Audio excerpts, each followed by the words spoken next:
Hello बच्चों, welcome back to the YouTube channel all over learning for you. Yes, so आप सभी का हमारे चैनल पे स्वागत है बच्चों। तो आप सबको पता है हम लोगों ने 11th चैप्टर स्टार्ट किया, 11th स्टैंडर्ड का जो है फर्स्ट चैप्टर स्टार्ट किया फिजिक्स का, that is your units and measurement. बच्चों इसके ऑलरेडी हमने 2 वीडियोस अपलोड कर दी हैं। अगर आप लोगों ने नहीं देखा है तो मैं ऊपर आई बटन पे दे देता हूं, आप जाके देख लो, जिसमें हमने मैक्सिमम चीजें कवर की हैं। राइट, हमने कवर किया है व्हाट इज यूनिट, यूनिट की टाइप, यूनिट सिस्टम, एंड बच्चों हमने ये भी कवर किया है कि व्हाट इज सप्लीमेंट्री यूनिट, जिसमें हमने स्टेरेडियन और रेडियन वाला पार्ट, मतलब सॉलिड एंगल और प्लेन एंगल वाला पार्ट कवर किया हुआ है। सो आज के इस वीडियो सेशन में हम लोग करने वाले हैं cover, that is our measurement of length. Right, तो मेजरमेंट ऑफ लेंथ का पार्ट जो हम कवर करेंगे। अब आप बोलोगे सर मेजरमेंट ऑफ लेंथ क्या है यहाँ पे, हम मतलब लेंथ को तो मेजर कर सकते हैं, हमारे पास स्केल वगैरह है, मेजरिंग इंस्ट्रूमेंट्स हैं, बट बच्चों इतना सिंपल नहीं है measurement. Okay, when I say you measurement of length, so what comes in your mind. Right, जब भी मैं बोलता हूँ मेजरमेंट ऑफ लेंथ तो इसका मतलब क्या होता है। जैसे फॉर एग्जांपल अभी आपके पास सपोज ये एक मार्कर है। राइट, अगर मैं कहता हूँ इसका मुझे लेंथ मेजर करो, तो what you will do, you will just take a scale और उससे क्या करोगे, इसका मेजर कर लोगे। तो आपने इसका लेंथ मेजर कर लिया, चलो बहुत बढ़िया। If I say you to measure the length of this white board, तो आप वो भी मेजर कर लोगे स्केल की मदद से, है ना। If I say you to measure the height of your own self, है ना, खुद की हाइट मेजर करो, तो आप वो भी मेजर कर लोगे। बट बच्चों if I say you your और एल्स आई कैन से कि अगर मैं आपको पूछता हूं कि भाई आप अगर मून का आपको डिस्टेंस मेजर करना है अर्थ से, तो क्या उसके लिए कोई स्केल है हमारे पास? नहीं है। अगर मैं आपको कहूं मुझे मेजर करना है प्लैनेट का डिस्टेंस अर्थ से, किसी भी प्लैनेट का, कोई भी प्लैनेट का, तो क्या उसका मेजरमेंट है हमारे पास? मेजरिंग स्केल है? कोई भी मेजरिंग इंस्ट्रूमेंट है? नहीं है। अगर मैं आपको कहता हूं मुझे मेजर करना है किसी स्टार्स का डिस्टेंस फ्रॉम द अर्थ, तो क्या उसके लिए कोई मेरे पास मेजरिंग टूल है? नहीं है। तो बच्चों हमने जो है मेजरमेंट करने के लिए, देखो ये तो बड़े मेजरमेंट्स हो गए, बट अगर मैं आपको बोलता हूं कि मुझे आप एटम का साइज मेजर करके बताओ, तो उसके पास आपके पास कोई मेजरिंग टूल है? मतलब अभी लोकली तो वो भी हमारे पास नहीं।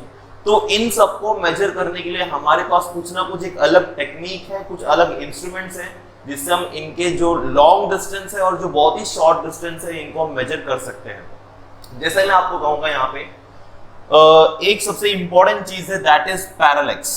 So when the word come measurement of length, जब हम लेंथ के मेजरमेंट की बात करते हैं तो लेंथ एक काफी बड़ा लेंथ होता है। जब मैं बोलता हूँ to measure the distance of any planet from the earth, तो बच्चों ये एक बहुत ही बड़ा मेजर हो जाता है।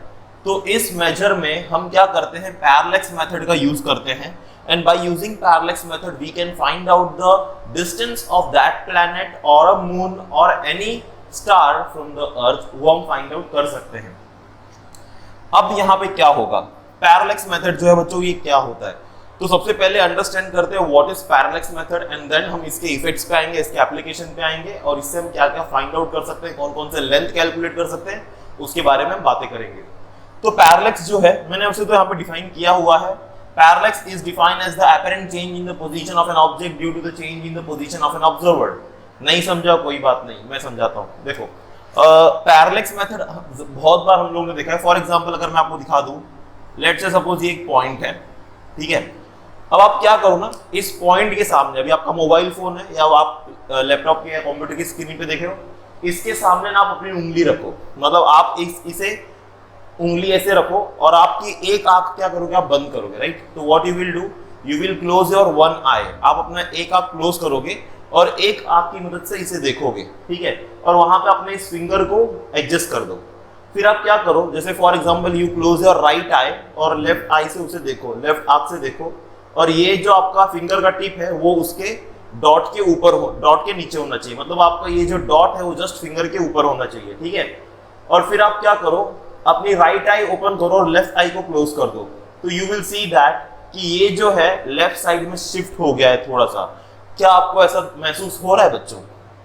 राइट, अपने इस फिंगर को रखो, आप ऐसे भी करके देख सकते हो, जरूरी नहीं आप कोई डॉट को देखो, अपने फिंगर को अपने सामने रखो, एक फिंगर को, एक आंख से इस फिंगर को देखो, इसे बंद, और उसके पीछे देखो क्या दिख रहा है बैकग्राउंड में, और जब आप इस आंख को बंद करके इस आंख से देखोगे तो ये जो फिंगर है ये शिफ्ट हो जाएगा। राइट, तो ये जो शिफ्टिंग हो रहा है, किसका शिफ्टिंग हो रहा है, ऑब्जेक्ट पोजीशन का। किस वजह से? Because of the change in the position of observer. तो मैं जब इस आंख से देख रहा था उसका पोजीशन अलग था, बट मैं जब इस आंख से देखा तो उसका पोजीशन अलग था। बट बच्चों मुझे एक बात बताओ, क्या इस ऑब्जेक्ट ने अपना पोजीशन चेंज किया? क्या आपके फिंगर ने अपना पोजीशन चेंज किया? नहीं किया, बट फिर भी आप देखोगे वो शिफ्ट हो जाता है, फिर भी आप देखोगे ये ऑब्जेक्ट शिफ्ट हो जाता है लेफ्ट या राइट साइड में when you change the position of your eye, right? जब आप मतलब एक आंख बंद करके दूसरी आंख से देखोगे तो यहाँ पे इनका जो डिस्टेंस है वो शिफ्ट हो जाता है, बट एक्चुअली में उन्होंने अपना कोई भी डिस्टेंस चेंज नहीं किया है। तो यहाँ पे कौन डिस्टेंस चेंज कर रहा है? हम, वी आर द ऑब्जर्वर। हम पहले इस आंख से देखते हैं, फिर हम इस आंख से देखते हैं, तो हमारा डिस्टेंस चेंज हुआ और उस वजह से क्या होता है, हमें इसके जो डिस्टेंस है उसमें फर्क पता चलता है। ओके, तो अब ये इसी को बोलते हैं पैरालैक्स। इसी को हम क्या बोलते हैं? पैरालैक्स। तो बच्चों हम पैरालैक्स मेथड को यूज करेंगे टू फाइंड आउट और to determine the distance of a planet और अ स्टार और a moon which are far apart from the earth. Okay, इस मेथड को फॉलो कैसे किया जाए, राइट? अब इस मेथड को फॉलो करने के लिए हमारे पास बहुत सारे टेक्निक्स हैं, ठीक है? तो सबसे पहले तो हम एक मेथड करेंगे कि मैं फाइंड आउट करना चाहूंगा, लेट्स से ओके, तो अगर मैं कहता हूं कि इसे हम करेंगे कैसे, तो ये देखो, फॉर एग्जाम्पल ये कुछ ऐसा होता है, जैसे मान लो ये आपका ऑब्जेक्ट है, ठीक है, और ये आप हो, आप इसे यहां से देख रहे हो, जब आप अपना आंख चेंज करते हो तो ये शिफ्ट हो जाता है, मतलब आप अभी इस आंख से देखोगे तो ये ऐसे दिखेगा, ठीक है? तो ये कुछ एंगल बनाता है, this is I1 and this is I2, ये मेरा आंख है I1 I2, उनके बीच में कुछ डिस्टेंस है और ये मेरा ऑब्जेक्ट कुछ एंगल बनाता है। तो ये जो एंगल बनता है ऑब्जेक्ट और दो आंखों के बीच में, इसको हम बोलते हैं पैरालैक्स एंगल, ठीक है? इसे हम क्या बोलेंगे? पैरालैक्स एंगल, ओके, या पैरालैक्टिक एंगल भी बोलते हैं, राइट? दोनों वर्ड यूज कर सकते हैं। तो अभी मैं आपको कुछ तरीके बताऊंगा to find out the distinct object distance from the earth. अच्छा, अभी आपके बुक में क्या दिया हुआ है ना, डायरेक्टली ये मेथड दिया हुआ है। अच्छा, आप लोगों को मैंने प्लेन एंगल सॉलिड एंगल बताया था, तो आपको पता है अगर ये एंगल थीटा है, if this is my distance, some b distance है और ये मेरा कोई एक d डिस्टेंस है, ठीक है? तो आपको पता था थीटा का फॉर्मूला क्या था बच्चा? आर्क अपॉन रेडियस, है ना? ये फॉर्मूला मेरा बनता था b/d, राइट? तो मैं d अगर मुझे ये थीटा पता है, ये b पता है, तो मैं ये d कैलकुलेट कर सकता हूँ, मतलब मैं किसी भी ऑब्जेक्ट का डिस्टेंस बता सकता हूँ कि वो मेरे से कितनी दूरी पे है, बट उसके लिए मुझे ये एंगल पता होना जरूरी होता है। तो यहाँ पे क्या होता है, जब हम बात करते हैं पैरालैक्स की, तो पैरालैक्स के केस में जनरली हम अभी हमारे 11th के महाराष्ट्र स्टेट बुक के टेक्स्ट बुक में जो दिया है, डायरेक्ट ये मेथड दिया है, बट बच्चों जब हम किसी दूर ऑब्जेक्ट को देखते हैं, कोई मून या कोई प्लैनेट को, तो डायरेक्टली हम इससे करेंगे तो कभी कभी हमारा आंसर एक्यूरेट नहीं आता है। इसके लिए एक अलग मेथड है जो मैं आपको बताऊंगा, बट वो पैरालैक्स का मेथड ही है। अच्छा, जैसे अभी मैंने यहाँ पे एक डायग्राम बनाया हुआ है, मैं यहाँ पे अभी हम क्या फाइंड आउट कर रहे हैं? We are finding out the distance of planet. Okay, हम क्या फाइंड आउट कर रहे हैं? Distance of planet find out कर रहे हैं। तो यहाँ पे आप देख सकते हो एक प्लैनेट P है, ये हमारा अर्थ है, और अर्थ पे दो पोजीशन हमने चूज किया हुआ है। हमने क्या किया? अर्थ के ऊपर दो पोजीशन चूज किया, एक पोजीशन A और एक पोजीशन B, ठीक है? तो मैं एक बार पोजीशन A से देखूंगा इस प्लैनेट को और एक बार मैं पोजीशन B से देखूंगा इस प्लैनेट को, तो ये क्या होगा? ये कुछ एक एंगल बनाएगा, ये कुछ एंगल बनाएगा थीटा, ठीक है? और A से B के बीच में कुछ एक डिस्टेंस होगा जिसे मैं B डिस्टेंस मानता हूँ, जिसे मैं B डिस्टेंस मानता हूँ। तो जनरली ये कुछ ऐसा ही दिखता है, ठीक है? तो यहाँ पे मुझे, अभी मैं अर्थ पे हूँ, ये डिस्टेंस मैं मेजर कर सकता हूँ कि मैं A से B कितना गया, तो ये डिस्टेंस मुझे पता होगा, मुझे ये एंगल थीटा पता होगा, तो मुझे बच्चों A से लेके P तक का जो डिस्टेंस है ये पता चल जाएगा। तो आई कैन से दैट कि ये प्लैनेट जो है ये इतनी दूरी पे है। अच्छा, अभी इसमें कुछ फंडा है, कुछ केसेस है जो क्लियर होने बहुत जरूरी है। ये मेथड से अगर आप करते हो तो कभी कभी आपको जो ये डिस्टेंस मिलता है ये एक्यूरेट डिस्टेंस नहीं मिलेगा। The reason behind this is what? With the change in the observer position, ठीक है? अभी ऑब्जर्वर का पोजीशन बच्चों थोड़ा चेंज नहीं हो रहा है, मैं एक पॉइंट से अर्थ के दूसरे पॉइंट पे जा रहा हूँ, अर्थ के एक छोर से दूसरे छोर पे जा रहा हूँ, तो यहाँ पे मैं एक बहुत ही बड़ा डिस्टेंस जो है ट्रैवल कर रहा हूँ। तो जिस वजह से क्या होता है कि ये जो प्लैनेट का डिस्टेंस है वो थोड़ा सा चेंज हो जाता है। मैं इसका एक आपको बेस्ट एग्जांपल देता हूँ। मान लो आप ट्रेन से ट्रैवल कर रहे हो, ठीक है? ध्यान से सुनना। मान लो आप ट्रेन से ट्रैवल कर रहे हो और ट्रेन से ट्रैवल करते हो, आपको सपोज सन दिखता है, ठीक है? तो आप देखोगे सन उस पोजीशन पे है, आपकी ट्रेन 15 मिनट तक चल चुकी, बट फिर भी आप देखोगे तो सन का पोजीशन वही है। आपकी ट्रेन इतनी स्पीड से जा रही है, मान लो आप 100 किलोमीटर दूर चले गए, बट फिर भी आपको बच्चों जो सन का पोजीशन है वो वही दिखता है। ऐसा होता है या नहीं होता है? होता है। तो ये क्यों हो रहा है? बिकॉज हमारा जो सन है वो हमसे काफी दूर है और हमने जो डिस्टेंस ट्रेवल किया है वो उसके मुकाबले कुछ भी नहीं है, इसलिए हमें क्या लगता है कि उसका पोजीशन जो है वो अभी भी सेम है।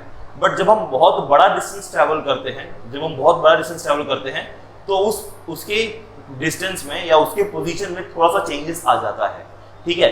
तो वो चेंजेस आने की वजह से क्या होता है कि मुझे जो ये एंगल मिलता है वो एंगल प्रॉपर नहीं मिल पाता है, जिस वजह से हमें ये सारी चीजें गलत मिल जाती हैं। तो इसके लिए हम क्या करेंगे, जैसे मैंने आपको बताया कि अगर मैं प्लैनेट अर्थ पे ए से बी जाता हूं और ये डिस्टेंस मेरे लिए अगर एक बड़ा डिस्टेंस है, तो मुझे इसके लिए एक ऐसा स्टार चूज करना है जो अर्थ से काफी दूर है। और अगर मैं ए से बी जाता हूं तो ये डिस्टेंस मायने ना रखे, मतलब जैसे मैं आपको सिंपल एग्जांपल दूं, जैसे भी मैंने बताया, आप ट्रेन से ट्रैवल कर रहे हो, है ना, ये आपका ट्रेन है और यहाँ पे सन है। तो ट्रेन से ट्रैवल करने के बाद मैंने कहा आप 100 किलोमीटर 200 किलोमीटर ट्रैवल भी कर जाओगे तो भी सन का पोजीशन वही रह जाएगा। ऐसा क्यों होता है? क्योंकि सन हमसे दूर है काफी, ठीक है ना।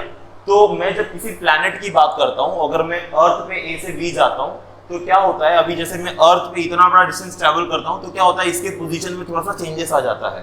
तो व्हाट आई डू नाउ, मैं ना एक रेफरेंस पॉइंट लूंगा। अभी क्या लूंगा बच्चों? एक रेफरेंस पॉइंट। मैं रेफरेंस पॉइंट किसे लूंगा? किसी एक स्टार को लूंगा, ठीक है। मैं किसी एक स्टार को लूंगा जो अर्थ से काफी दूर है। और बच्चों अगर मैं उस स्टार को पॉइंट बी से देखूं या पॉइंट ए से देखूं, उसका डिस्टेंस सेम रहने वाला है, उसका डिस्टेंस सेम रहने वाला है। जैसे मैं आपको एग्जांपल देता हूं, मान लो यहाँ पे एक स्टार है और मेरा पोजीशन ए ये है, पोजीशन बी ये है। तो बच्चों मुझे एक जाहिर सी बात है, मैं इस पॉइंट से इस पॉइंट पे जाऊं या इस पॉइंट से इस पॉइंट पे जाऊं, अभी लाइन स्ट्रेट नहीं बनी है, बट एक तरीके से देखा जाए तो एक सेम डिस्टेंस हो जाएगा ना। तो वैसे ही, तो मान लो मैंने यहाँ पे एक स्टार माना, एक स्टार मैंने यहाँ पे एज्यूम किया, लेट से वो एस डिस्टेंस पे है, और यहां से मैंने एक स्टार, वही स्टार यहां पर है जो कि एस डैश डिस्टेंस पे है। दोनों डिस्टेंस मेरे सेम होंगे, एस और एस डैश। तो आई कैन से दैट बच्चों हियर एस से लेकर के जो ये बी तक का डिस्टेंस होगा और एस डैश से लेकर के जो ये ए तक का डिस्टेंस होगा, मेरे ये दोनों डिस्टेंस इक्वल होंगे। मेरे ये दोनों डिस्टेंस क्या होंगे? इक्वल होंगे। और मैं यहां से ना एक लाइन ऐसे खींच देता हूं, ठीक है। तो नाउ यू सी बच्चों, यहां पे I will say that distance from S dash to A is equal to S to B, ठीक है। ये डिस्टेंस मेरा सेम है। और एस क्या है बच्चों? एस हमारा एक स्टार है, एक डिस्टिंक्ट स्टार है जो बहुत दूर है, ठीक है। तो यहां पे आप देखोगे बच्चों एक एंगल बनेगा एस डैश ए पी, इस एंगल को मैं φ1 मानता हूं और एस बी पी को मैं φ2 मानता हूं। तो मान लो यहां पे एंगल मुझे मिला φ1, यहां पे मुझे एंगल मिल गया φ1 और यहां पे एंगल मिल गया मुझे φ2। तो यू विल सी नाउ बच्चों, देखो ये मुझे कुछ वर्टिकली ऑपोजिट एंगल देगा, ये कुछ ऐसे देगा मुझे, देखो यहां से ऐसे, ऐसे और ऐसे। तो ये वर्टिकली ऑपोजिट एंगल हो गया, मतलब जितना एंगल यहां बनेगा उतना एंगल यहां भी बनेगा। तो अगर यहाँ φ1 मिल रहा है मुझे, तो यहाँ भी क्या मिलेगा? φ1। और यहाँ φ2, तो यहाँ भी क्या मिलेगा? φ2, राइट। तो मैं अभी आपको ऐसे बोल सकता हूँ कि मेरा जो APB है दैट इज φ1 प्लस φ2, राइट। अब देखो φ1 φ2 तो मैंने कैलकुलेट कर लिया है इस रेफरेंस पॉइंट को लेकर के, और अगर इन दोनों का मुझे वैल्यू पता है तो मैं φ1 φ2 भी कैलकुलेट कर लूंगा। तो लेट से मैं बोलूंगा my theta is equal to φ1 plus φ2, right. और अगर आपको बच्चों एक बार ये थीटा पता चल गया, ये थीटा जो अगर आपको एक बार पता चल गया, तो आप क्या बोल सकते हो? तो यहां से देखो, आप इस पॉइंट को एज्यूम करो, एंगल APB को आप एज्यूम करो। तो इस APB में जैसे हमने केसेस लिए थे ना, ये वाले केसेस, जैसे मैंने ये केसेस लिया था, theta is equal to r का अपॉन रेडियस, तो वही फंडा मैं यहाँ पे अप्लाई कर सकता हूँ। तो I can say that, let's say ये मेरा एक डिस्टेंस है जो B डिस्टेंस है और ये D डिस्टेंस है, ठीक है, और ये हमारा थीटा है। तो अगेन मैं लिख सकता हूँ theta is equal to B by D, theta is equal to B by D। और मुझे ये डी कैलकुलेट करना है डिस्टेंस ऑफ अ प्लैनेट, तो मेरा डी क्या हो जाएगा बच्चों, थीटा इंटू बी। मेरा डी क्या हो जाएगा, थीटा इंटू बी, और थीटा क्या है हमारा φ1 + φ2, ठीक है। तो ये मुझे एक जो है एक्यूरेट आंसर देगा, ये मुझे क्या देगा बच्चों, एक एक्यूरेट आंसर देगा। I hope you are getting my point. इसे किस तरीके से सॉल्व करना है हमें, राइट। अब यहाँ पे अगर आपको ये डी मिल गया मतलब आपने जो है distance of the planet find out कर लिया है, right, from the earth. Okay, तो ये एक मेथड होता है पैरेलैक्स मेथड। अब मैं आपको बच्चों एक पैरेलैक्स मेथड से मैं ये भी बताऊंगा कि अगर कोई एक प्लैनेट है या कोई मून है तो उसका हम डायमीटर कैसे पता लगाएं, राइट, मतलब उसका साइज कितना है, वो कितना डायमीटर कितना चौड़ा है उसका, राइट, उसका डायमीटर पता लगाने के लिए भी हमारे पास मेथड है। तो लेट्स सी वो हम कैसे करते हैं। तो first take the screenshot of this and then हम आगे बढ़ते हैं।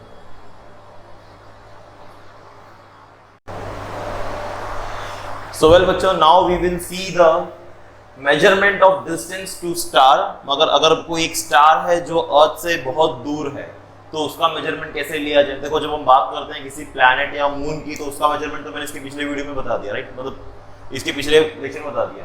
बट अभी हम क्या कर रहे हैं, अभी हम बात कर रहे हैं measurement of distance to star, ठीक है।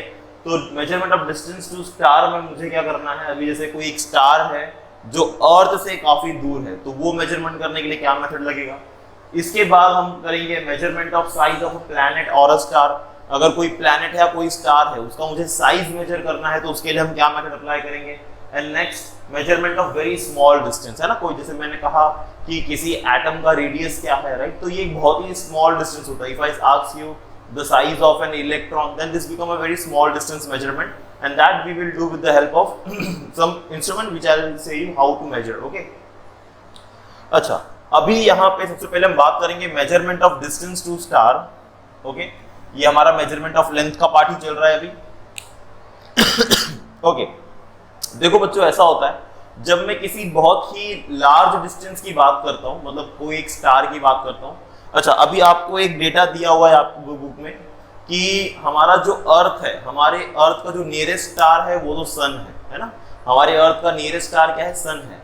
बट हमारे अर्थ से जो दूसरा नियरेस्ट स्टार है आपको पता है वो कितनी दूरी पे है बच्चों, वो हमारे अर्थ से 4.29 लाइट ईयर दूर है। ओके, व्हेन आई से 4.29, ओके, व्हेन आई से 4.29, तो 4.29 बच्चों आप समझते हो कितना बड़ा डिस्टेंस होता है ये। देखो हम सबको पता है कि स्पीड ऑफ लाइट कितनी है। यस, कितनी है बच्चों speed of light? Speed of light is 3 lakh kilometre पर सेकेंड। कितना है बच्चों? 3 लाख किलोमीटर पर सेकेंड, मतलब वो एक सेकेंड में 3 लाख किलोमीटर डिस्टेंस ट्रेवल करता है। अब 3 लाख किलोमीटर बच्चों हम ऐसे बोल सकते हैं ऑलमोस्ट वो मून तक जा सकता है एक सेकेंड में, राइट। तो इतना बड़ा डिस्टेंस ट्रेवल करता है वो। तो मतलब तो यहाँ पे जब मैं आपको बोलता हूँ 4.29 लाइट ईयर, मतलब एक लाइट ईयर का मतलब होता है बच्चों लाइट एक साल में कितना डिस्टेंस ट्रेवल करेगा। लाइट एक साल में कितना डिस्टेंस ट्रेवल करेगा, तो आप जानते हो भाई एक साल में कितने सेकंड्स होते हैं। अभी एक मिनट में 60 सेकंड होते हैं, ठीक है। एक घंटे में हमारे पास 3600 सेकंड्स होते हैं।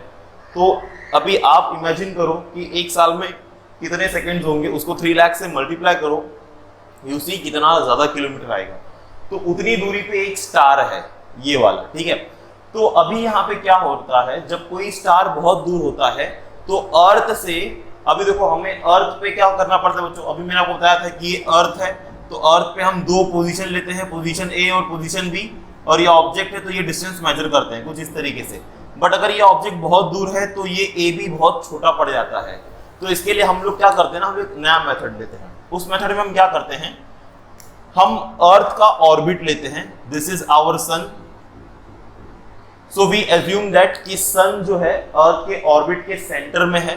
वी एज्यूम दैट कि जो सन है ये अर्थ के ऑर्बिट के सेंटर में है। तो बच्चों ध्यान देना, सन अगर सेंटर में है और ये अर्थ का ऑर्बिट है, जिस ऑर्बिट में मेरा अर्थ रिवॉल्व कर रहा है, सो यहाँ पे हमारा अर्थ है, this is our earth. Okay, तो अर्थ अगर ऐसे रिवॉल्व कर रहा है एंटी क्लॉकवाइज, ठीक है, तो बच्चों यहाँ पे ये जो मेरा रेडियस बनाता है, सन और अर्थ के बीच में जो रेडियस बनता है, जो डिस्टेंस होता है सन और अर्थ के बीच में जो डिस्टेंस होता है, उसे बोलते हैं 1 एस्ट्रोनॉमिकल यूनिट, ध्यान से सुनना बच्चों, 1 astronomical unit which is also written as 1 AU। तो 1 AU का मतलब होता है 1 एस्ट्रोनॉमिकल यूनिट। एक एस्ट्रोनॉमिकल यूनिट कब बनेगा? सन और अर्थ के बीच का डिस्टेंस। अच्छा, तो मैंने कहा अगर मुझे ये स्टार का पता लगाना है, ये स्टार का पता लगाना है वो कितनी दूरी पे है, तो मैं क्या करता हूं, अर्थ का ऑर्बिट लेता हूं। एक बार मैं इस स्टार को यहां से देखूंगा, ठीक है, और जब मेरा अर्थ यहां पे आ जाएगा तो फिर से मैं इस स्टार को यहां से देखूंगा। तो अब मेरे लिए बड़ा डिस्टेंस हो गया। आप लोग बता सकते हो बच्चों इन दोनों के बीच में डिस्टेंस कितना होगा, अर्थ के इस पोजीशन और इस पोजीशन के बीच में? यस, तो वो होगा मेरा 2 AU, है ना, क्योंकि सन और अर्थ के बीच का है 1 AU और यहाँ पे सन और अर्थ के बीच का 1 AU which will be equal to 2 AU। तो यहाँ पे 2 AU 2 एस्ट्रोनॉमिकल यूनिट का डिस्टेंस होगा। अच्छा, 1 एस्ट्रोनॉमिकल यूनिट कितना होता है बच्चों? इतना बड़ा डिस्टेंस होता है 1.496 into 10⁻11 मीटर, है ना, 10⁻11 मीटर काफी बड़ा डिस्टेंस है बच्चों, राइट। तो ये डिस्टेंस है सन और अर्थ के बीच का, जब सन सेंटर में होगा और अर्थ अपने एक्सिस पे रिवॉल्व, मतलब अर्थ अपने ऑर्बिट में रिवॉल्व कर रहा होगा, तो ये सन और अर्थ के बीच का डिस्टेंस है विच इज 1 AU, ठीक है। और जब अर्थ यहाँ पे आ जाएगा इन दोनों पोजीशन पे, तो उस वक्त क्या होगा, उस वक्त ये कुछ एंगल बनाएगा ऐसे, ठीक है। तो यहाँ पे ये कुछ ऐसे एंगल बनाएगा और यहाँ पे कुछ एंगल बनाएगा। इस एंगल का तो मुझे पता चल गया, ये डिस्टेंस तो मुझे पता ही है, तो मैं ये डिस्टेंस निकाल सकता हूँ, राइट, जैसा अभी हमने मेथड किया था उसी मेथड से। ओके, अभी नेक्स्ट यहाँ पे आपको दिया है 1 पार्सेक। अच्छा, ये आपको आई होप ये मेथड समझ गया हो बच्चों किस तरीके से होता है। अब 1 पार्सेक क्या होता है? 1 parsec is equal to this much distance. 1 parsec का मतलब होता है इतना डिस्टेंस। अच्छा, अभी एक चीज बताता हूँ मैं आपको। मान लो ये मेरा प्लैनेट अर्थ है, ये हमारा एक कोई स्टार है और ये हमारा सन है।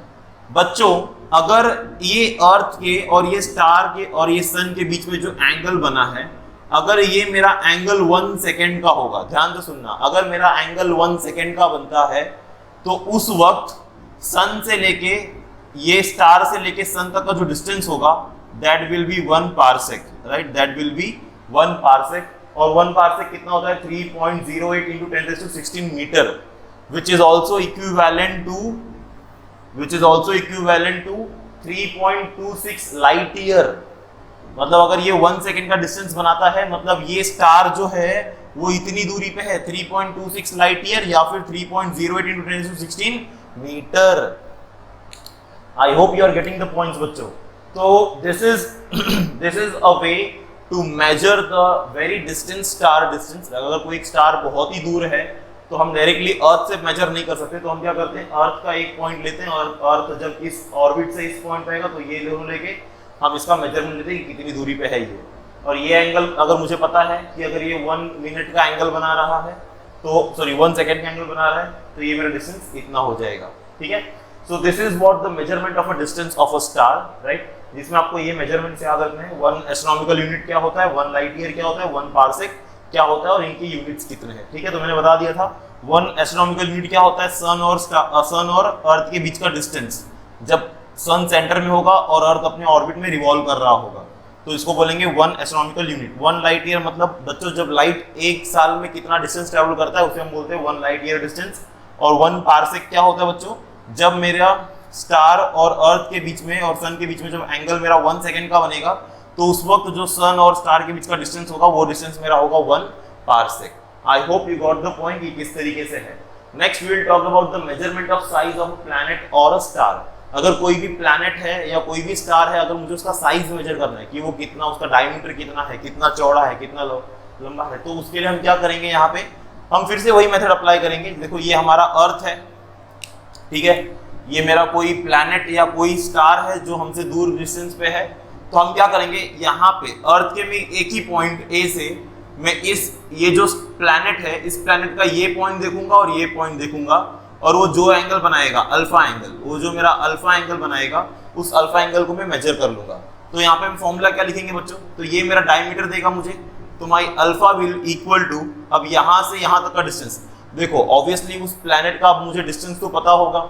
मान लो ए से लेके ये प्लैनेट तक का डिस्टेंस डी है, ठीक है, तो मैं फॉर्मूला क्या लिख सकता हूँ, alpha angle is what, arc upon radius, तो ये d अपॉन डी हो जाएगा, तो स्मॉल d हो जाएगा alpha into capital D, right. You know the distance of the planet from the earth, you know the angle alpha, you can calculate the diameter of the planet. You can calculate the diameter of planet by using this formula. Okay? तो इसके लिए एक चीज requirement है कि आपको उस planet का जो डिस्टेंस है अर्थ से वो पता होना चाहिए, तभी आप इसे सॉल्व कर पाओगे। और वो पता लगाने के लिए पहले आपको ये मेथड करना होगा, ये इसके प्रीवियस वाला मेथड करना होगा।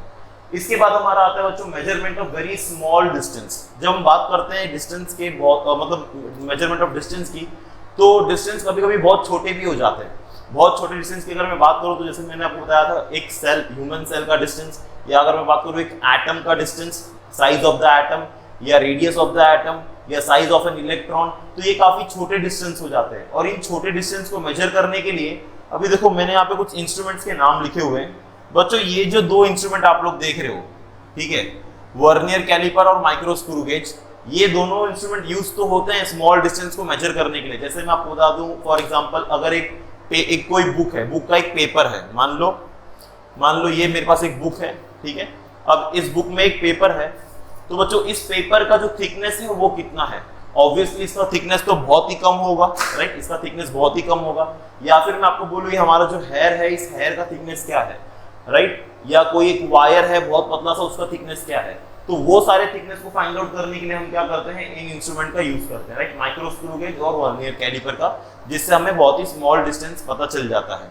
बट ये इनका लीस्ट काउंट होता है लेट्स से 0.001 सेंटीमीटर, राइट, या 0.0001 सेंटीमीटर। इनका लीस्ट काउंट इतने में ही होता है। तो मतलब आप पॉइंट के बाद 3 या 4 डिजिट तक का वैल्यू फाइंड आउट कर सकते हो कि उनका थिकनेस क्या है।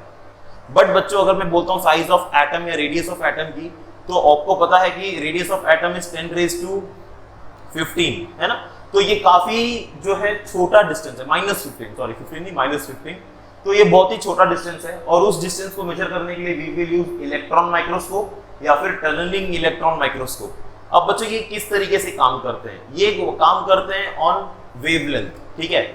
ये क्या करेंगे, कोई एक लाइट सेंड करेंगे। अब एक लाइट की वेवलेंथ होती है, ठीक है, एक लाइट क्या होती है, वेवलेंथ होती है। ये काफी अलग सा फंडा है, इसको अंडरस्टैंड करने के लिए आपको बहुत कुछ समझना रहेगा। बट अभी याद रखो आप लोग कि इलेक्ट्रॉन माइक्रोस्कोप या टनलिंग इलेक्ट्रॉन माइक्रोस्कोप, ये जो इंस्ट्रूमेंट्स है, इन इंस्ट्रूमेंट से मैं बहुत ही छोटे डिस्टेंस को मेजर कर सकता हूँ। और यहाँ पे लोग क्या करते हैं, वेवलेंथ की मदद से जो है ये डिस्टेंस को फाइंड आउट करते हैं। क्योंकि आप सबको पता है कि लाइट की जो वेवलेंथ होती है वो काफी छोटी होती है, एंगस्ट्रॉम के रेंज में होती है, राइट। तो और अगर हम और भी विजिबल रेंज में जाए या विजिबल रेंज को छोड़ के बाकी स्लाइड्स में जाए, तो वहां पे हमें बहुत सारे अलग अलग वैरायटी के वेवलेंथ मिल जाते हैं। तो this is where we use this. तो बच्चों यहाँ पे हमारा जो मेजरमेंट ऑफ लेंथ का पार्ट था वो खत्म हो गया है। इसके बाद अब 2 पार्ट और बचता है, measurement of mass and measurement of time, ठीक है। तो हमारा मेजरमेंट का पार्ट यहाँ खत्म हो जाएगा। फिर हमारा बचेगा डायमेंशनल एनालिसिस, राइट, जो कि हमारे नेक्स्ट वीडियो में लेक्चर में होने वाला है। तो सबसे पहले मेजरमेंट ऑफ लेंथ अगर आपको अंडरस्टैंड हो गया, तो हम इसमें 2 चीज और ऐड करते हैं, measurement of mass and measurement of time, ठीक है बच्चों। तो टेक द स्क्रीनशॉट और प्लीज वीडियो पसंद आ रही है तो लाइक शेयर सब्सक्राइब जरूर करना बच्चों। Okay well, so measurement of time और मास के पहले जो है हम लोग एक चीज और देखते हैं, जो कि कुछ न्यूमेरिकल्स प्रॉब्लम दिए हुए आपके बुक में। हम ये प्रॉब्लम्स करेंगे तो हमारा जो थियरी और ज्यादा क्लियर हो जाएगा, राइट। तो आपको एक सॉल्व एग्जांपल में करा के देता हूँ और एक अनसॉल्व प्रॉब्लम है जो आपके टेक्स्ट बुक में पेज नंबर 15 पे दिया है, क्वेश्चन नंबर 13 है। And this is your solve example number 1.2, right, page number 4 पे दिया हुआ है महाराष्ट्र स्टेट बुक के टेक्स्ट बुक में, राइट। तो यहाँ पे तो मैंने क्वेश्चन नहीं लिखा हुआ है, I will read the question. Question क्या दिया है आपको, ठीक है ना। उसे आपके टेक्स्ट बुक में क्वेश्चन ऐसा कुछ दिया हुआ है बच्चों, पेज नंबर 4 पे example 1.2, a star is 5.5 light year away from the earth. तो मान लो यहां पे मेरा अर्थ है, ठीक है, दिस इज माय अर्थ। तो अर्थ से ये स्टार का डिस्टेंस मुझे दिया हुआ है कितना, 5.5 लाइट ईयर, ओके, ये डेटा मुझे दिया हुआ है। फिर मुझे बोला है how much parallax in arc second will be subtended when viewed from the 2 opposite points along the orbit of earth. Now you see, ये orbit of earth है, बीच में हमारा सन है यहाँ पे, राइट, बीच में सन है, this is the orbit of earth. अर्थ इस ऑर्बिट में रिवॉल्व हो रहा है। तो मैंने 2 पॉइंट लिया है, point A and point B. तो पॉइंट ए और बी से ये कितना जो है एंगल बनाएगा, और आपको बच्चों ये एंगल फाइंड करना है आर्क सेकंड में, ठीक है। आपको ये एंगल फाइंड आउट करना है आर्क सेक में, राइट। तो आर्क सेक में कैसे करते हैं आपको बताता हूं मैं, बहुत डिफिकल्ट नहीं है। ओके, तो चलिए स्टार्ट करते हैं सबसे पहले इस प्रॉब्लम को।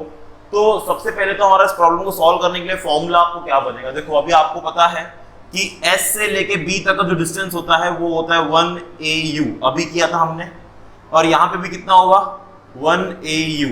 1 AU मतलब मेरा distance from A to B is equals to 2 AU, ये मुझे पता चल गया, ठीक है। और मुझे distance of star from the अर्थ भी दिया है कितना 5.5 लाइट ईयर, ठीक है। तो अभी मेरा फॉर्मूला क्या बनता है, ये मेरा थीटा फॉर्मूला होता है आर्क अपॉन रेडियस, तो मैं यहाँ पे लिख देता हूँ, right. Let's say my theta is equals to arc मेरा कितना है 2 AU अपॉन रेडियस मतलब distance of a planet which is my 5.5 light year. Okay, अभी आपको पता है बच्चों 1 AU कितना होता है, मैंने आपको भी थोड़ी देर पहले लिखाया था। तो 1 AU होता है 1.496 इंटू 10⁻11, तो मैं यहाँ पे लिख देता हूँ 2 into 1.496 into 10⁻11 divided by 5.5 into 1 light year is how much बच्चों, yes 9.46 into 10⁻15, 9.46 into 10⁻15। Okay, this all in meter, अच्छा इसे आप जब सॉल्व करोगे, राइट, इसे सॉल्व करोगे मतलब सब कैंसिल करोगे, ये 15 है, ऊपर जाके -15 होगा, यहाँ से कैंसिल होगा, बाकी आपको लॉग एंटी लॉग करके सॉल्व करना है, ठीक है। तो लॉग एंटी लॉग अप्लाई करके इसे सॉल्व करोगे, तो सॉल्व करके you will get the answer here बच्चों, दैट कम्स 5.75 इंटू 10⁻6 रेडियन, ठीक है। तो यहाँ पे आपको 5.75 इंटू 10⁻6 रेडियन। अब यहाँ पे ध्यान देना बच्चों, आपको जो यहाँ पे एंगल मिलेगा वो रेडियन में मिलेगा, बट ये लोगों ने बोला आपको एंगल आर्क सेकंड में फाइंड आउट करना है, ठीक है। आपको एंगल किस में फाइंड आउट करना है, आर्क सेकंड में। तो जो आर्क सेकंड में फाइंड आउट करने के लिए सबसे पहले आपको इस रेडियन को कन्वर्ट करना पड़ेगा डिग्री में। क्यों? क्योंकि हम सेकंड में जा रहे हैं। आपको मैंने बताया है बच्चों 1 degree is equals to 60 minutes and 60 minutes is equals to, right, 60 minutes, अभी 1 डिग्री में 60 मिनट होता है बच्चों, बराबर। और मैंने बताया है कि 60 मिनट में, या मैं बताता हूँ 1 मिनट में 60 सेकेंड्स होते हैं, ठीक है। 1 डिग्री में 60 मिनट होता है, तो 60 मिनट को हम लोग क्या लिखते हैं, ऐसे एक डैश देंगे, और 1 मिनट में 60 सेकेंड्स होते हैं, 60 सेकेंड्स मतलब डबल डैश देंगे, ठीक है। तो ये मेरा सेकेंड्स में कन्वर्ट हो गया, ये मेरा किस में कन्वर्ट हो गया, सेकेंड्स में कन्वर्ट हो गया। अब इस सेकेंड्स के कन्वर्जन को हम लोग क्या करेंगे, यहाँ पे इस सेकेंड के कन्वर्जन को हमें ये ना सेकेंड्स में चाहिए, आर्क सेकेंड में। तो आर्क सेकेंड में चाहिए तो सबसे पहले मुझे इस रेडियन को डिग्री में कन्वर्ट करना होगा, इस रेडियन को हमें क्या करना होगा, डिग्री में कन्वर्ट करना होगा। So how I will convert the radian two degree. अब देखो मैंने आप लोग को पहले ही बता दिया था, जब ने ये कन्वर्जन वाला पार्ट पहले ही कर चुके हैं। तो when you convert radian two degree बच्चों, आपको क्या करना है, इसको मल्टीप्लाई करना है 57.297 से। ओके, तो मैं यहाँ पे लिख देता हूँ, so you will multiply 5.75 into 10⁻6 को मल्टीप्लाई करोगे 57.297 से, ये आपने मल्टीप्लाई कर दिया, इससे मल्टीप्लाइड बाय, अब ये डिग्री में हो गया। डिग्री से मिनट में करने के लिए क्या करोगे, इसको मल्टीप्लाई बाय 60, और मिनट से सेकंड में करने के लिए क्या करोगे, अगेन मल्टीप्लाई बाय 60। क्यों? क्योंकि 1 मिनट में 60 सेकंड, सॉरी 1 डिग्री में 60 मिनट होता है, ठीक है, और 1 मिनट में 60 सेकंड होता है। तो इसलिए हम इसे 60 से क्या करेंगे, इसे मल्टीप्लाई कर देंगे। तो जब आप इस सबको मल्टीप्लाई करोगे तो you will get a value which is 1.186, और अब मैं इसका यूनिट दूंगा आर्क सेकेंड, ठीक है। अब मैं इसका यूनिट दूंगा आर्क सेकेंड, तो मुझे यहाँ पे थीटा मिल गया है which is how much 1.186 into arc second, ठीक है।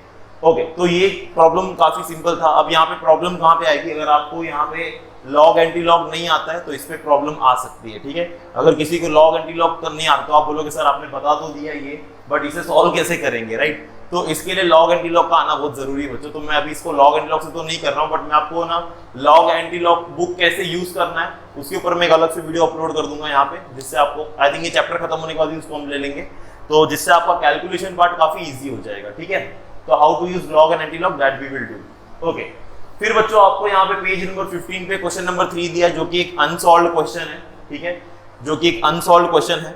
अब इस अनसॉल्व्ड क्वेश्चन को हम कैसे करेंगे? अब इसे करने के लिए देखो यहाँ पे क्वेश्चन मेरा कुछ ऐसा है, when the planet Jupiter is at a distance of this much million kilometer, okay, 824.7 million kilometre, मतलब एक जुपिटर प्लैनेट है जो अर्थ से इतना मिलियन किलोमीटर दूर है, राइट? इट्स एंगुलर डायमीटर मतलब बच्चों अल्फा होता है यहाँ पे, right? Angular diameter is measured, याद है आपको, मैंने कराया था अभी थोड़ी देर पहले, राइट? यहाँ पे जो एंगल बनाता है alpha is measured to be this much, right? तो इसका एंगुलर डायमीटर कितना है? 35.72 seconds, okay? Calculate the diameter of Jupiter, तो आपको जुपिटर का डायमीटर कैलकुलेट करना है। मैं ये पार्ट रफ कर रहा हूँ, यहीं पे से सॉल्व कर दूं, आपको चाहिए तो स्क्रीनशॉट ले लो फटाक से, फिर हम आगे बढ़ते हैं, ठीक है? चलो, तो अभी मुझे यहाँ पे क्या करना है, इसका मुझे जो है डायमीटर कैलकुलेट करना है। किसका डायमीटर कैलकुलेट करना है बच्चों? जुपिटर का।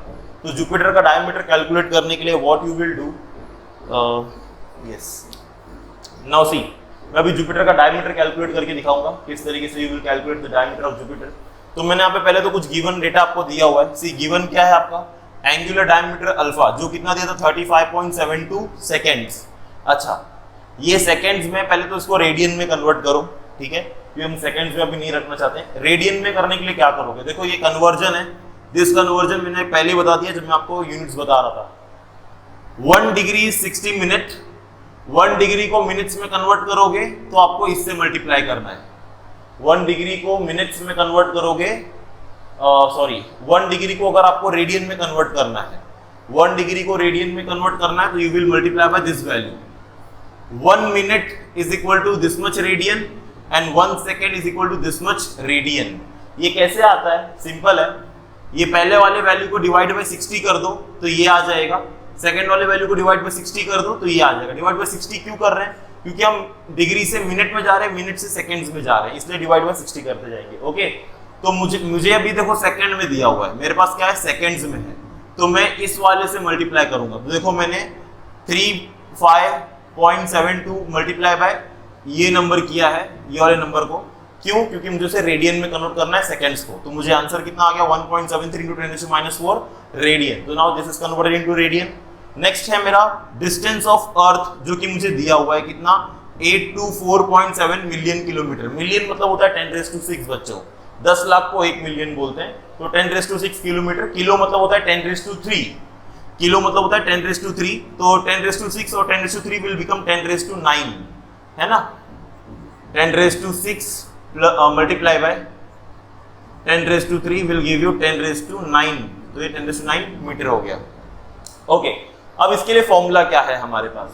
सिंपल है, ये हमारा जुपिटर है, ये अर्थ है, हम अर्थ जुपिटर को देख रहे हैं, तो this will make angle alpha, ठीक है? तो मुझे इसका डायमीटर कैलकुलेट करना है। मुझे ये डिस्टेंस तो दिया हुआ है, कितना दिया हुआ है? इतना दिया हुआ है। मुझे अल्फा भी दिया हुआ है। फॉर्मूला क्या था बच्चों हमारा? Alpha is equals to d by capital D. मुझे स्मॉल डी कैलकुलेट करना है, तो अल्फा इंटू डी कर दूंगा मैं। Small d diameter of the Jupiter. Alpha कितना है मेरा? Yes, 1.73 into 10⁻⁻⁴ multiply by d कितना दिया हुआ है आपको? यस, 8.24, 824.7 इंटू 10⁻⁹ अब बस इन सबको मल्टीप्लाई कर दो, पॉइंट वालों को एक साथ ले लो, मतलब नंबर्स को एक साथ ले लो। 1.73 इंटू 824.7 मल्टीप्लाई बाय -4 और 9 गिव यू 10⁵, ठीक है? इसको मल्टीप्लाई करो, मल्टीप्लाई करके आपको जो आंसर आएगा, तो इसका आंसर आपको आएगा 1.428, right? 1.428 into 10⁻, you will get it 5, right, kilometre. तो आपका ये आंसर हो जाएगा, ठीक है? जब आप इसे सॉल्व करोगे तो इसको सॉल्व करने पे आपको कुछ नंबर्स आएंगे एक्चुअली, तो उसे सॉल्व करके आप इसे इस तरीके से लेके आ सकते हो, ठीक है? तो एक्चुअली यहाँ पे आपको सॉल्व करना इंपॉर्टेंट है बच्चों। तो ये आपका जो सॉल्यूशन पार्ट है वो आपको लॉग एंटी लॉग से करना। मैंने कह दिया अगर आपको लॉग एंटी लॉग नहीं आता तो उसके लिए मैं एक अलग से वीडियो अपलोड करूंगा कि how to use log and anti log table, right? तो सबसे पहली बात तो ये हमारा जो 2 प्रॉब्लम्स था, अभी प्रॉब्लम्स आई होप आपको समझ गए किस तरीके से करना है। अगर आप वीडियो को कंटिन्यू देख रहे हो तो आपको चीज समझ में आएगी, राइट? अगर आप बीच में से कोई भी पार्ट देखते हो तो समझना इम्पॉसिबल होगा थोड़ा सा, ठीक है? क्योंकि कन्वर्जेंस वगैरह सब आने चाहिए, जो कि मैंने ऑलरेडी पहले लेक्चर्स में एक्सप्लेन कर दिया है। राइट, वीडियो 1 में, इस चैप्टर के लेक्चर 1 में।